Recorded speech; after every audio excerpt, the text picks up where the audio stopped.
નમસ્કાર મિત્રો, શું તમે પણ શિક્ષણ વિભાગની TAT S, HS, TET 1, TET 2 ની પ્રિપરેશન કરી રહ્યા છો? તો તમારા માટે આજે અગાઉની પરીક્ષામાં પૂછાઈ ગયેલા પ્રશ્નો અને ભવિષ્યમાં આવનારી પરીક્ષામાં પૂછાઈ શકે તેવા અગત્યના પ્રશ્નો આપણે આજે સોલ્વ કરીશું. જેમાં પ્રશ્ન નંબર 1 છે, માધ્યમિક શિક્ષકોને તાલીમ આપનાર સંસ્થાનું નામ જણાવો. Option A GSHED, option B GCERT, option C STTI, option D COS. તો સાચો જવાબ આવશે એસટીટીઆઈ. એસટીટીઆઈ નું ફૂલ ફોર્મ છે સ્ટેટ ટીચર્સ ટ્રેનિંગ ઇન્સ્ટિટ્યૂટ.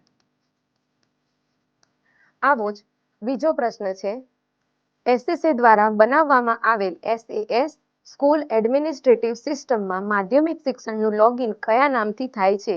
જેમાં option A GSHEB, option B COS, option C STTI, option D DPE. તો જેનો સાચો જવાબ છે સીઓએસ. સીઓએસ નું ફૂલ ફોર્મ છે કમિશનર ઓફ સ્કૂલ્સ.